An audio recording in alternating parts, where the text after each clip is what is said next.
तो हेलो दोस्तों, तो देखिए हमारा दोस्त एक टीम के लेकर गया है मिलने किसी और कलाकार से।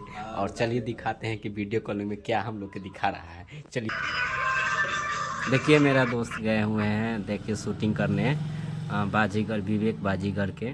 और मेरा दोस्त टाइगर श्रवण बिहारी जो कल यहाँ से वीडियो बनाए थे और ब्लॉग, और गए हैं शूटिंग करने के लिए विवेक बाजीगर के। देखिए यहाँ, और आप लोगों को कैसा लगा आप लोग बताइएगा। देखिए वहाँ, देखिए टाइगर श्रवण बिहारी गए हैं मिलने। क्या दोस्त ठीक है? हमारा कुछ बोल दो अपने भाई लोग को। पेल के प्यार दो। लवरा स्टार आई, समझे?